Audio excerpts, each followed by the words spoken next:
Doorbell rings. I open. There he is, the same crooked grin that once sold me paradise, holding 2 plastic cups of whatever doubles as amnesia. No hello. We just collapse onto the couch.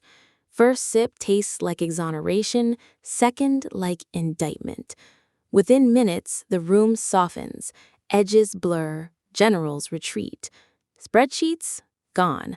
Meditation voice? Gone. Tomorrow's deadlines? Gone. Only now exists, syrupy and weightless.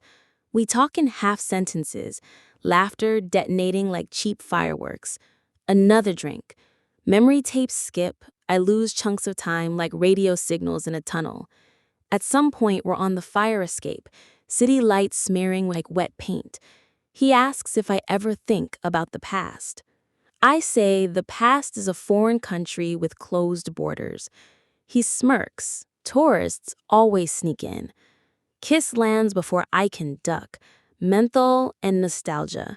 Brain floods with dopamine, oxytocin, that chemical cocktail that binds stories to souls. I'm bound, all right. Shackled. We tumble back inside. I remember thinking, so this is surrender. Soft blankets and blunt knives. Lights off. Morning arrives like a creditor. Sun slices through blinds onto clothes that aren't mine. An empty bottle rolling on wood. Silence so loud it hurts. He's gone. Note on the counter. Thought it's safer. Call me if you forgive us. I sit naked on the floor, head pounding, stomach rewriting itself inside out. Regret doesn't drip, it floods. 5 years of sobriety, gone in one blackout. Worst part isn't the hangover, it's the whisper, you chose this. You engineered your own defeat. Self-loathing is a meticulous architect.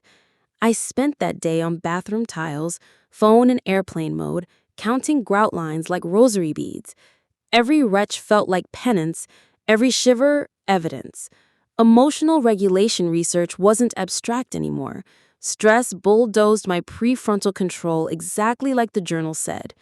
Around 2 p.m., hunger beat nausea. I stood, wobbled, caught my reflection, pupils still dilated, face puffy, soul deflated. Opened the fridge, nothing appetizing except shame. Cold. Texted my sponsor, thumbs trembling. I slipped. Need a meeting.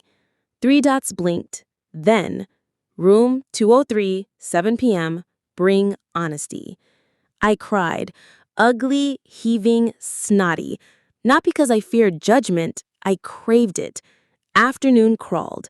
I scrubbed the apartment like Lady Macbeth, yet the stain felt internal. Eventually, I walked to the church basement, each step a rehearsal for confession. Inside, metal chairs circled, smell of burnt coffee, and hope. When it was my turn, words tumbled out raw. People nodded. They'd rented the same trench.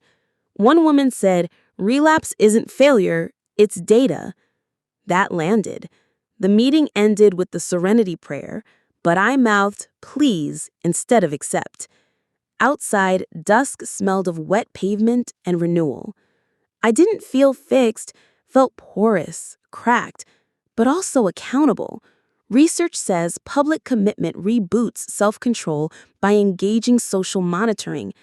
That night, I felt it live.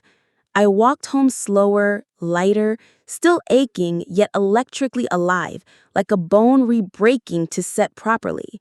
Sleep came deep, dreamless, parole granted. Here's what the war taught me. Temptation isn't a snake whispering lies. It's a mirror showing needs you haven't named. I didn't want to escape life. I wanted to escape the pressure of handling it perfectly. Darkness promised a vacation from perfection. Reality handed me a bill, twice the price. Science calls it Q reactivity. I call it unfinished homework of the soul. So I did the homework, doubled therapy sessions, reinstalled the meditation app, this time paired with a mood log to track triggers like a meteorologist tracks storms. Most important, I told my friends the whole story. No Instagram filter, just raw truth. Vulnerability built a net stronger than willpower ever could. Neuroscience backs it. Social support boosts oxytocin, buffers stress, tames the amygdala. Translation, community literally rewires the brain toward resilience. I also learned to pre-commit better. Phone sleeps on the kitchen counter at 10 p.m., laptop blocks certain numbers after 9. Friction is my new bodyguard. When the itch returns, and it will, I pause and ask, what am I actually craving? Often it's rest, or a cry, or boredom wearing monster makeup. Name the need, defang the demon. Progress isn't linear, it's a spiral staircase. Some days I climb 2 steps, others I slide one down, but the view keeps improving. And that's enough. If you've thought a silent war behind your eyes, drop a hand up in the comments so others know they're not alone. Share the strategy that keeps you anchored. Your future self might read it back someday and breathe easier. If this story helped, consider subscribing. I post daily about hacking the biology of self-control without the fluff. Hit the bell so YouTube actually tells you when the next clip drops. We're building a digital campfire. Pull up a chair. That night almost wrote my obituary, but mornings keep offering revisions. Temptation will knock again, probably louder. But next time, I've got better locks, louder friends, and a toolkit built from both science and scar tissue. If you're standing at your own crossroads right now, heart racing, thumbs hovering, hear this. Choosing the harder path today doesn't close the door on joy. It builds a sturdier frame for tomorrow. Close the app, step back, breathe. You're one decision away from a different destiny. Make it count. I was alone. The apartment so quiet I could hear the fridge hum. When the text landed, "You up?" 2 tiny words, and my pulse spiked like I'd mainlined a triple espresso. In that instant, I knew if I answered, the next hour would shred 5 years of careful rebuilding. Thumbs hovering, my mind split into 2 screaming camps. Time stretched like taffy, daring me to choose which version of me would walk out at this night. Most Tuesdays, I live like a nun. Lights out at 10, oat milk smoothies, journaling, the whole Pinterest-approved self-care routine. That night looked the same. I'd close my laptop after editing a client's podcast, washed the dishes, even folded laundry while a meditation app murmured about gratitude. From the outside, Instagram polished. Inside, running on fumes.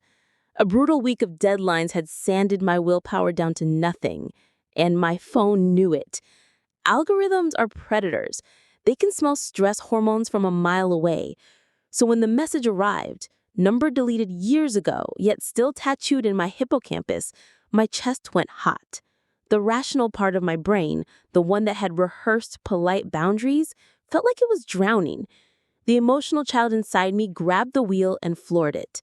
Psych nerds call this the conflict model, long-term goals versus short-term fireworks. I'd quoted those studies on my own channel. Pre-commitment beats willpower every time. Yet here I was, no barriers left, bedroom dim, city humming outside, heart jackhammering like it wanted a cameo on Grey's Anatomy. The quiet wasn't peace. It was the pause before thunder. And thunder always comes. Picture 2 generals sharing one skull. General Dopamine struts in sequins, promising fireworks, relief, the sweet anesthesia of right now.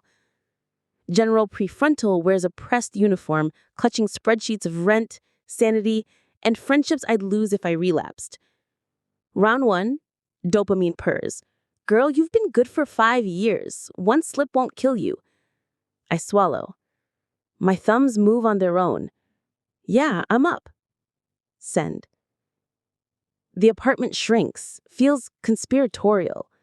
Prefrontal launches the PowerPoint of consequences. Shame spirals, 3 a.m. self-loathing, apologies I'd choke on. Dopamine counters with highlight reels, neon lights, laughter like champagne, skin that once made the world evaporate. I pace, 4 steps left, 4 right. Tiger in a roadside zoo.